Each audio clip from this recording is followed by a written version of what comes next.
What is going on, guildmates? Welcome back to another wonderful manga dub. This time we're going to be going over... Oh, there we go. We're going to be going over Ace of Diamond Act 2, Chapter 132. And we've got Okamura, and I don't know who I can't remember the name of the person that's behind him. He looks... Yeah, I think he's one of the first years. He's wearing glasses, dark hair, looks kind of goofy. I don't think it's the other catcher though. Okay. And it says, here we go. That's on the first page, and I like that Okamura has his hand up like that. It's like, no, you will not take my picture. Guys, once again, let me know what voices you want me to do for certain characters, and I will do them. I'm gonna try to think up some silly voices to do for each character, so 2 weeks left before their roster announcement. Every player spares no effort to show their true worth. Bear witness to the unwavering resolve. 132 Borderline. Oh, I love this.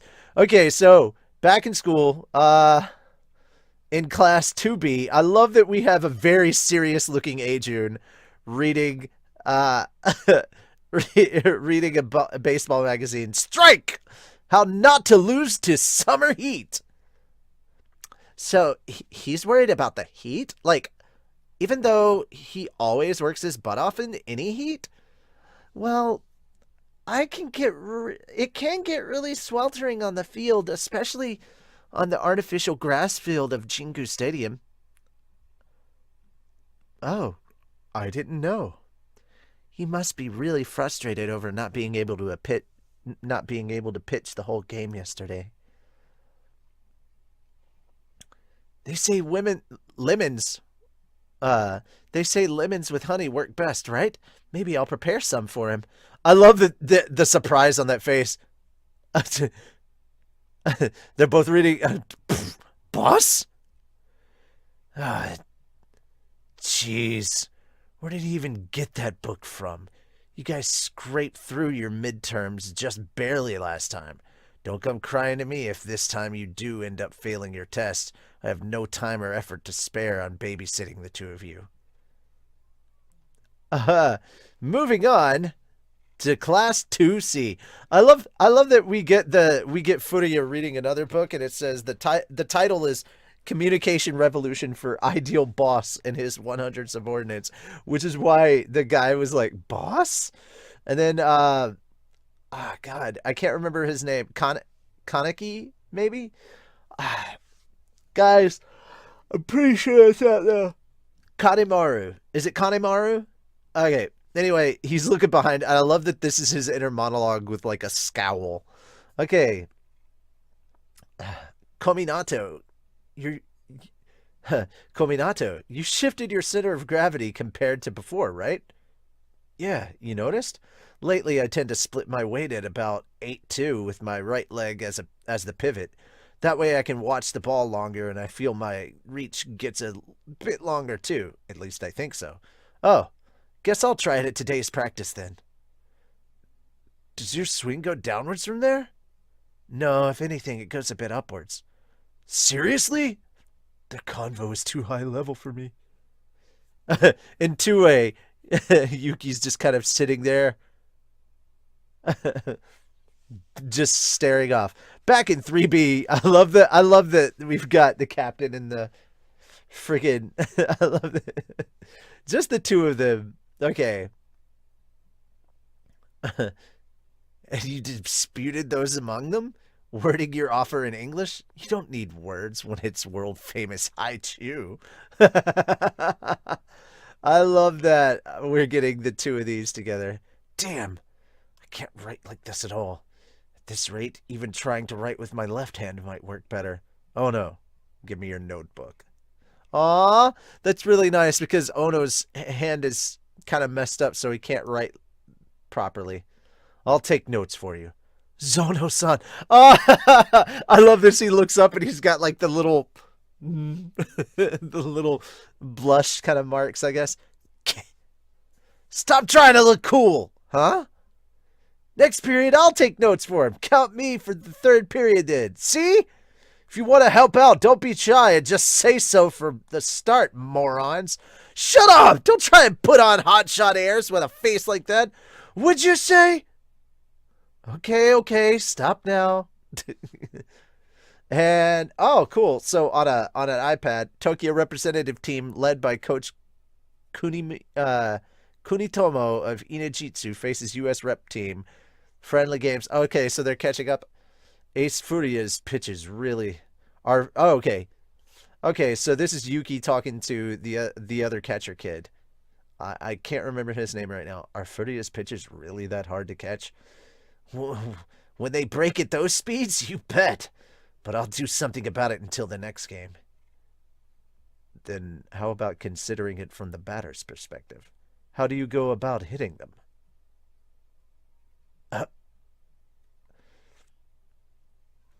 I personally will make sure to hit them within 3 at-bats, and I will ignore all the breaking stuff altogether.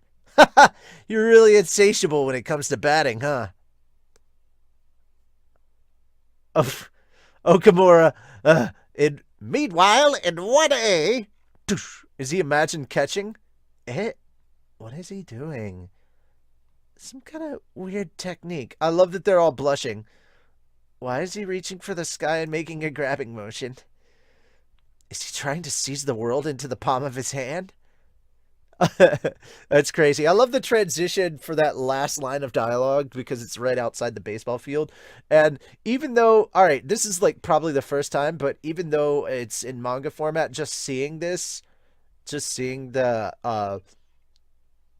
that there's fielding, I can hear I like in my mind I can hear like the chatter and the yelling as they're running and shouting, and then the bat making contact with the ball. Like I'm able to get those sounds going through. Anybody else have that kind of a moment when they get to pages like this one here on page 8?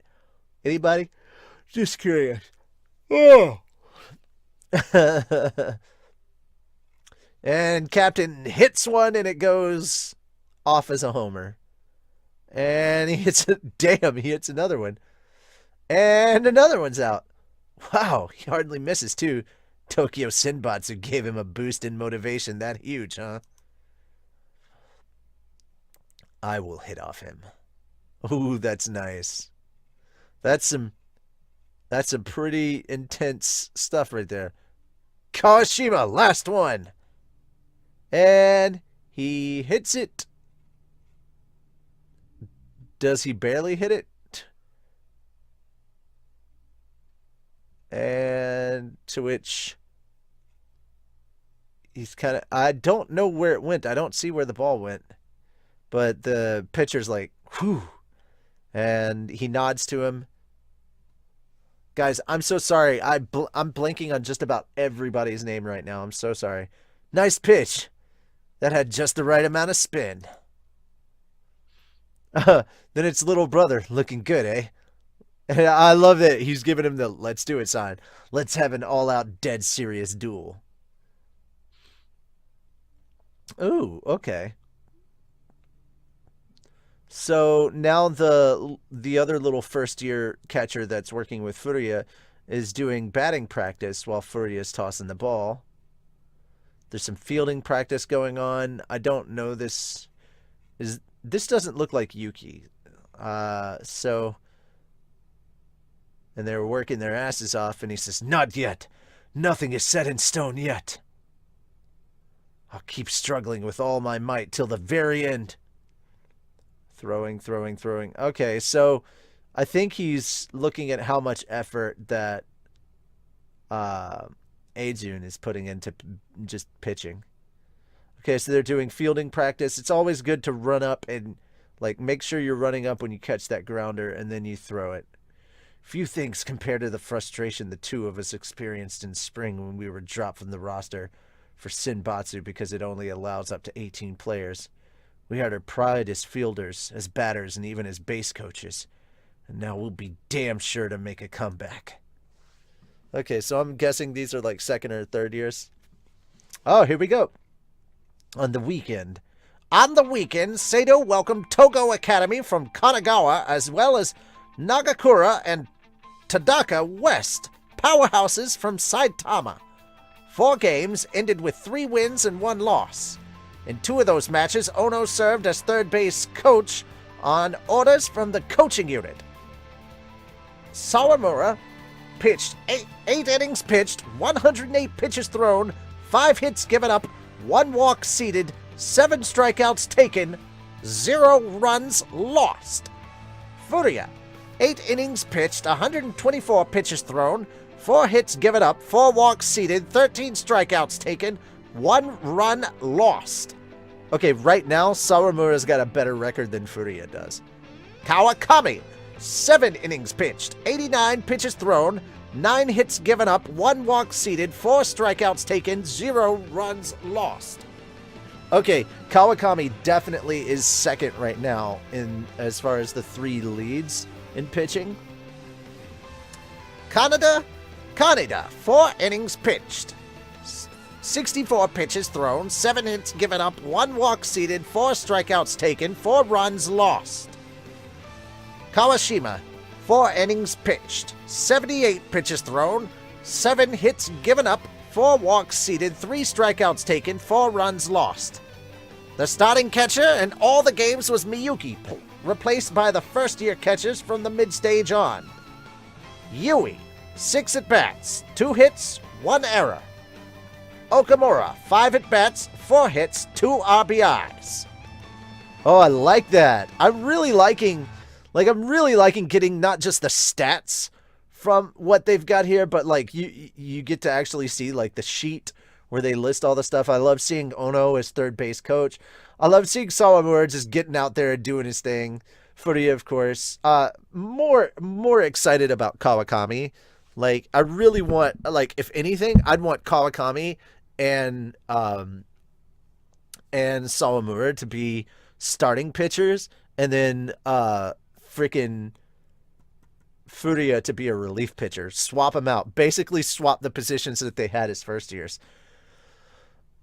I also like that, Miyuki was captaining for all of the time, and then for this starting all of the time, and then the first year catchers got a chance. And I love seeing Okamura and Sawamura together. I like the Mura brothers, as it were. Okamura made his presence known as a batter with 4 hits, while Yui committed 1 error in 9 innings, and showed mental resilience and high coping ability. Mimura had 5 at-bats, 1 hit, 1 walk. Seki had 4 at-bats, 0 hits, 2 bunts. Takatsu, okay, that's who it was, Takatsu. 5 at-bats, 2 hits, 1 error.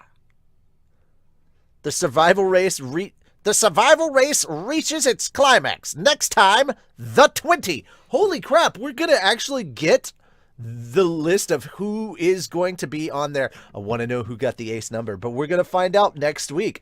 Wow, that's a lot sooner than I thought it would be. Holy crap. Kawakami, so we've got Yui, Yuki. Yuki's actually circled. Takatsu, Kawashima, Seto, Okamura, Mimura. Okay, so it's just kind of narrowing it down. I'm really, really curious to see how that went. This went a lot better than I thought it would be as far as like how quickly paced it went. Okay, the triangle is heavily used to grade school assignments in Japan. Kataoka is a teacher. Says, by the way, this is Broken Hearts Land, just so you guys know, and this is from the community. So it makes sense he uses the same marks for his players' performance as well, and is between correct and incorrect, or partially correct, in regard to player performance. It's safe to interpret it as almost but not quite, on the right path but still lacking. In that sense, I'm a bit puzzled. What makes sense is Seto being a candidate for the boot. He's only a first year. He didn't leave much of an impression. He's a second baseman, and the lineup already has 2 highly proficient second basemen, and he mostly only shines in combination with Okamura. Assuming that Yui and Okamura are exempt from such grading by default on the basis of both of them both needed to replace Ono, I'm puzzled about the Kawashima Kaneda situation. Neither of them seems to be better than the other, and both of them are quite lacking, if you will. If Sato didn't need a fourth pitcher to save the arms of the main ones against weak teams, I'd drop both of them. So I'm kind of confused how Kataoka is satisfied with one and dissatisfied with the other when their stats are so close, with Kawashima sometimes even giving a better showing in the past. It's strange. Next, if you look at their stats, neither Seki nor Mimura are anything to write home about. Again, I'd rather drop both if I could, which is what Kataoka did for the Senbatsu. At the very least, I don't see the need for both of them on the roster. If we absolutely must include someone, wouldn't just one of them be enough? Probably. Mimura as one of their as the one with better showing. So yeah, I find it a bit weird that Kataoka didn't mark there either from the drop. And the last but not least strange thing is with Takatsu, but not in terms of his stats or positioning, considering the team already has two very good shortstops and two decent third basemen. It makes sense why Kataoka wouldn't want a third that makes mistakes. But in terms of story, Terajima went through the trouble of reintroducing him, of giving him enough panel time and focus to make us remember his name, relate and feel something for him. I don't remember any of this. Compared to his friend, what's his name, who was put on the bus very fast. What's more, he keeps giving Takatsu those little panels and emphasizing the fact that Takatsu's inspiration comes from Sawamura. In the light of the above, I find it very strange and probably bad writing if Terajima really were to put him on the bus by dropping him from the final roster after all that. I mean, what was the point? Why waste panel time on a character you want to exclude without ever giving him a chance? All right. Then we get Baha 94. In my opinion, I think that three pitchers are enough, and when we consider Kawashima and Kaneda's results, I don't see why they should be included in the roster. Personally, I'd choose between these Okamura, Takatsu, Mimura, Yuki, and Yui. Leaving only three pitchers on the lineup might be viable for Koshin, which is basically one big playoff tournament, but not for the qualifying summer tournament that has a group stage. For the group stage, you won't find two really strong teams in one group, and it's basically a given that group stage opponents are weaklings. Moreover, the early stages of the playoff part of the tournament also still have quite a few teams remaining that are overall on the weak side. Recall Nanamori or Oya, for example, but all these games still need to be played and won regardless, and that's what pitchers of Kaneda, Kawashima, and ultimately Tojo's level are for. It might sound cruel, but that's basically their duty and pretty much the only reason, excluding Tojo, they're given a spot on the lineup. They're good enough to fight and win against weaker teams, but not against powerhouses, and you don't want to bring out your big guns, let alone your ace, for more than a couple of innings against all those weaklings, because tiring out your main pitchers and making them use up their arms before the real tournament, mid and end series of the playoff, even in the beginning is really not a good idea. I suspect this is the reason why the summer tournament allows up to 20 players on the roster while the Koshin one cuts the number down to 18. To which King Lynx replied, having only three pitchers is begging for an injury crisis. That is also true. But yeah, hell yeah, Sawamura producing again, says Thai Sanity. I wonder what the triangles next to their names mean. 2 more weeks. I don't think Edge being cut from the final 20. Oh, Edge being cut from the final 20. Also, it seems Yuki has got one of the final 3 spots, so it's basically a fight for the final 2 spots. Wait, why 2 more weeks? No chapter next week? Some festival in Japan, I guess? On the cover page of the chapter, it says the side 2 weeks left before the roster announcement. Oh, I took that as story time, not real time, but there's a jump holiday, which is after next week, actually, I think. Hence, I got a little confused. I think that's actually in-game time. I think it's next week we're going to get it. But then again, that's just my opinion. I'd love to hear yours. Let me know what you thought of this chapter. What parts did you like? What parts did you not like? I'm sorry if I forgot some characters. Do you have some voices you'd like me to do for specific ones? And if so, what are they? If I can do them, I might do them. That having been said, I hope you enjoyed this manga chapter, and I'll see you guys for Black Clover because there's no One Piece this week. All right. Later, Gators.